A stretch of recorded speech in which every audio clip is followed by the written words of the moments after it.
अगर पुलिस चाहे तो अपराधी को पाताल से भी ढूंढ सकती है। इसका बेस्ट एग्जाम्पल सजनी मर्डर केस है। 26 साल की सजनी नाम की एक महिला की हत्या 14 फरवरी 2003 को अहमदाबाद में हो जाती है। कथित तौर पर यह हत्या घर में लूटपाट के दौरान की गई थी। अभी पुलिस इस लूटपाट और हत्याकांड को सुलझा पाती कि अगले ही दिन इस महिला का पति भी लापता हो जाता है। अब पुलिस इस केस को और लापता पति को ढूंढने के लिए दिन रात एक कर देती है।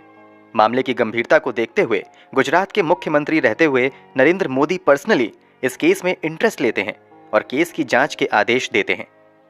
फिर पुलिस इस केस को सुलझाने के लिए 6 साल के अंदर लगभग 1 लाख कॉल डिटेल्स की जांच करती है।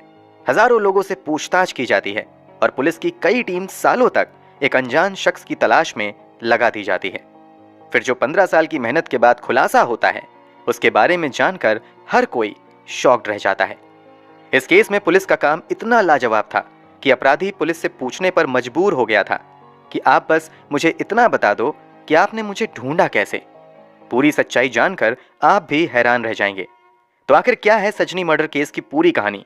चलिए जानते हैं सब कुछ डिटेल से वीडियो में। इस कहानी की शुरुआत होती है 14 फरवरी 2003 से।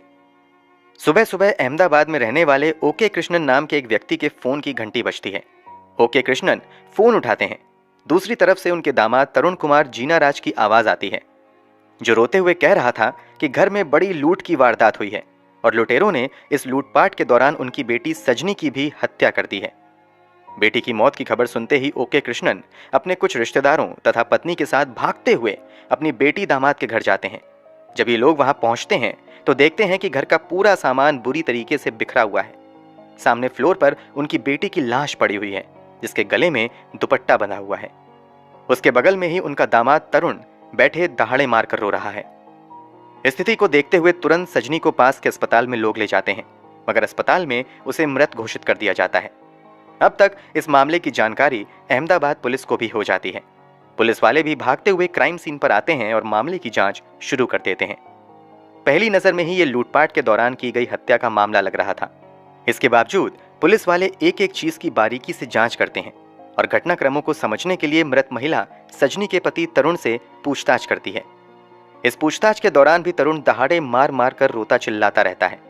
इस कारण पुलिस ज्यादा दबाव देकर उससे कुछ पूछताछ नहीं करती है, बल्कि शव को पोस्टमार्टम के लिए भेज दिया जाता है और आगे की कार्यवाही शुरू कर दी जाती है। तरुण जरूर दहाड़े मार कर रो रहा था, मगर क्राइम सीन पर पुलिस के साथ मौजूद खोजी कुत्ता लगातार तरुण पर ही भौंक रहा था। खोजी कुत्ते की इस हरकत से लोगों के जहन में सवाल आने लगता है कि इस लूटपाट और हत्या में कहीं तरुण का ही तो हाथ नहीं है।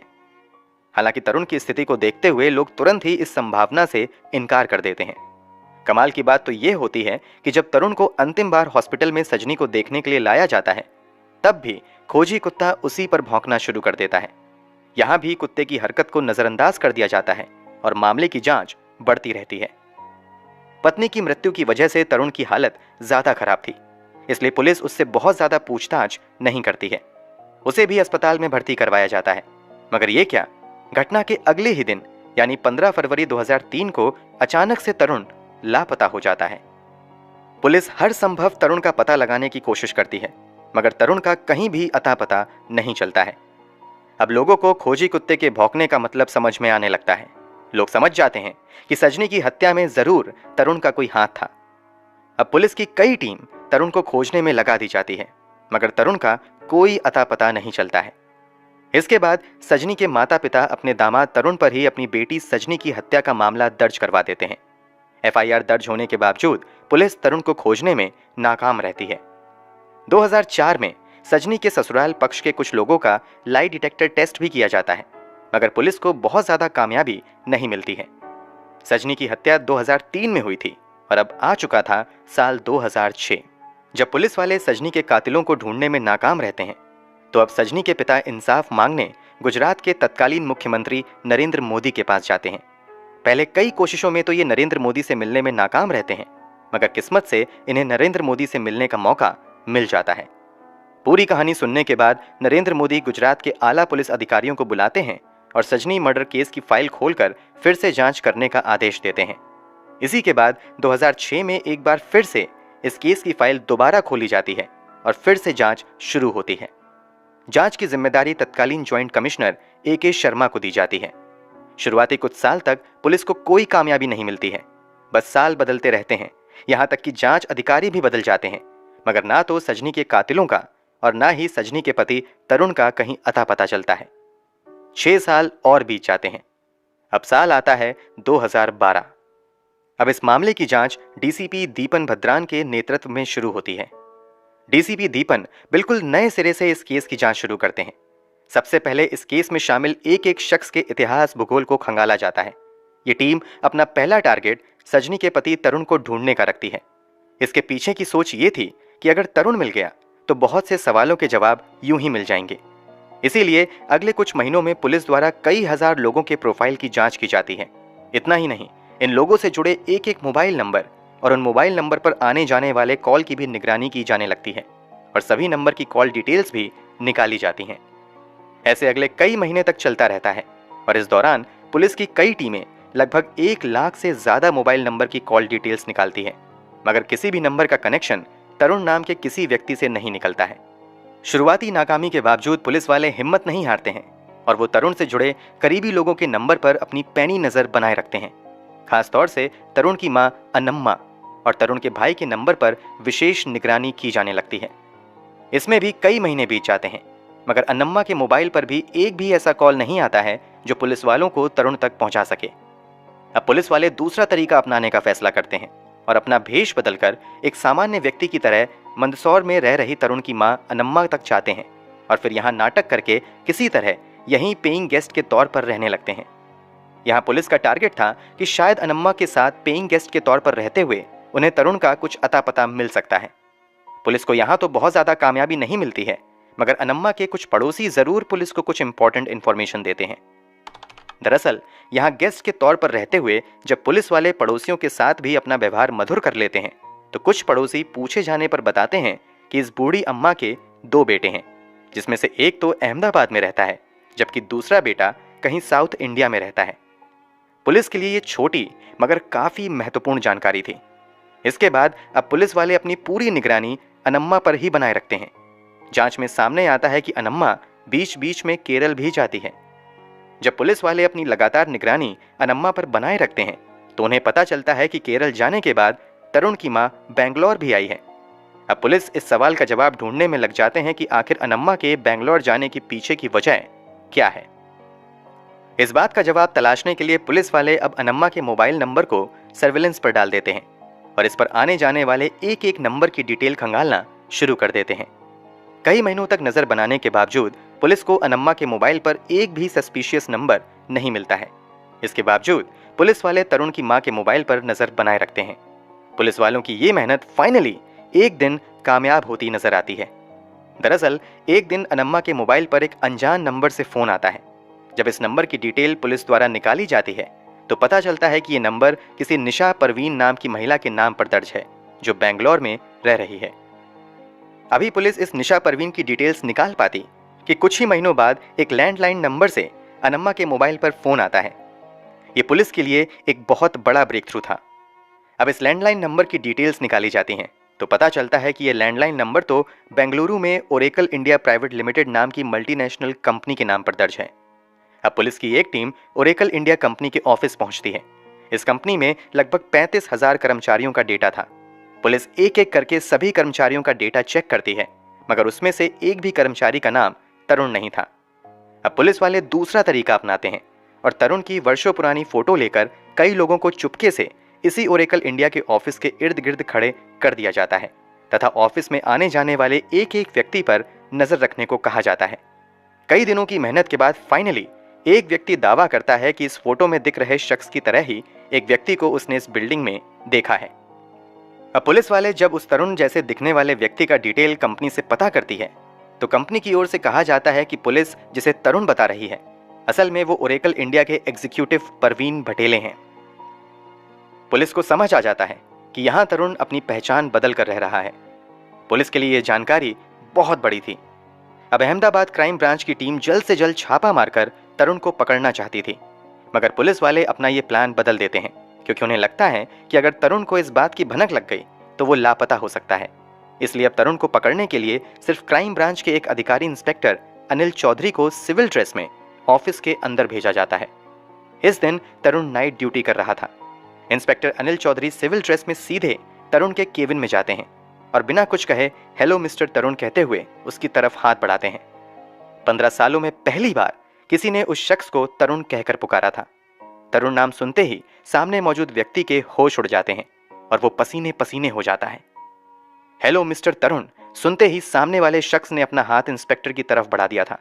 इससे यह कंफर्म हो गया था कि सामने मौजूद व्यक्ति असल में तरुण है, जो प्रवीण भटेले के तौर पर कंपनी से जुड़ा हुआ है।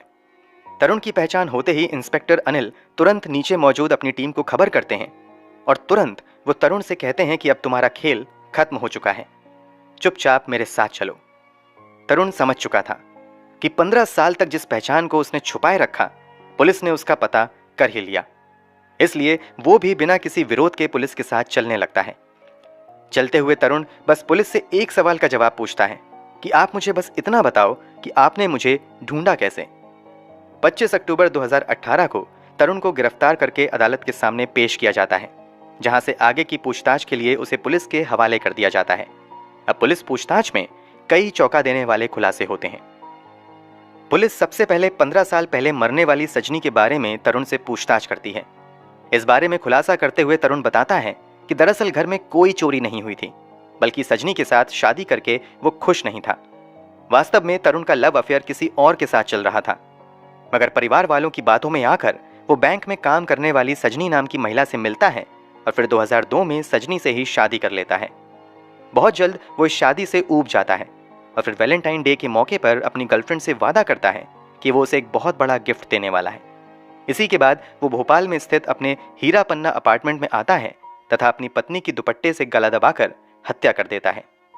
इसके बाद वो घर का सारा सामान इधर उधर बिखेर देता है और फिर घर में लूट का नाटक करता है। पहले तो पुलिस का खोजी कुत्ता तरुण पर शक जताता है। उसके बाद पूछताछ और शुरुआती जांच में शक की सुई तरुण की तरफ ही घूमने लगती है। इस कारण मौके का फायदा उठाकर अगले दिन तरुण वहां से भाग जाता है। यहां से भागने के बाद वो अपनी गर्लफ्रेंड के पास जाता है और उससे कहता है कि मैंने अपनी पत्नी की हत्या कर दी है और अब मैं तुमसे शादी करूंगा। इतना सुनते ही गर्लफ्रेंड धक्का देकर तरुण को वहां से ये कहते हुए निकाल देती है कि मैं किसी हत्यारे से शादी नहीं कर सकती। तरुण के खुलासे के मुताबिक इसके बाद वो भोपाल में रह रहे अपने एक दोस्त प्रवीण भटेले के पास जाता है। प्रवीण भटेले कॉलेज के दिनों में तरुण का जूनियर हुआ करता था। यहाँ आकर तरुण प्रवीण को बताता है कि उसे बिजनेस में बहुत ज्यादा नुकसान हो गया है। अब उसके पास ना घर है, ना पैसा है और ना ही कोई जॉब है, इसलिए उसे कोई काम दिलाएं। तरुण की हालत देखते हुए प्रवीण उसे अपनी ही एक कोचिंग संस्थान में बतौर इंग्लिश टीचर रख लेता है। यहीं काम करते हुए तरुण के दिमाग में शैतानी आइडिया आता है और वो धीरे धीरे प्रवीण से काफी नजदीकी बनाता है और फिर उसका पर्सनल कंप्यूटर भी यूज करना शुरू कर देता है। इस दौरान वो चुपके से प्रवीण के सभी डॉक्यूमेंट्स और कॉलेज का सर्टिफिकेट स्कैन कर लेता है। तरुण उन डॉक्यूमेंट में प्रवीण की जगह अपनी फोटो लगाकर खुद ही प्रवीण भटेले के तौर पर जीने लगता है। इन्हीं फर्जी कागजों का इस्तेमाल करते हुए तरुण प्रवीण भटेले के नाम पर वो पासपोर्ट समेत दूसरे सरकारी डॉक्यूमेंट्स भी बनवा लेता है। कुछ समय तक वो इधर उधर समय बिताता है और फिर 2012 में बेंगलुरु चला जाता है, जहां वो प्रवीण के डॉक्यूमेंट के दम पर ओरेकल इंडिया प्राइवेट लिमिटेड में एक अच्छी नौकरी हासिल कर लेता है। इस नौकरी के बदले कंपनी से उसे 22 लाख रुपए का सालाना पैकेज भी मिलता है। वो कंपनी की ओर से 3 बार अमेरिका के दौरे पर भी जाता है। कमाल की बात तो ये थी कि वो ये दौरा और जॉब सब कुछ फर्जी दस्तावेज के दम पर कर रहा था, मगर कभी भी पकड़ा नहीं गया। 2012 में ही प्रवीण की मुलाकात निशा नाम की एक लड़की से होती है। कुछ ही दिनों की मुलाकात के बाद प्रवीण निशा को बताता है कि एक एक्सीडेंट में उसके माता पिता की मौत हो गई थी। तरुण की बनी बनाई कहानी सुनकर निशा तरुण के प्यार में पड़ जाती है और फिर दोनों शादी कर लेते हैं और बेंगलोर में ही एक लग्जरी अपार्टमेंट में रहने लगते हैं। शादी के बाद जब कभी तरुण के माता पिता बेंगलोर आते थे तो तरुण निशा से कहता था कि ये उनके चाचा और चाची हैं। समय के साथ तरुण और निशा 2 बच्चों के माता पिता भी बनते हैं। इन सभी खुलासे के बाद तरुण को गिरफ्तार करके जेल भेज दिया जाता है।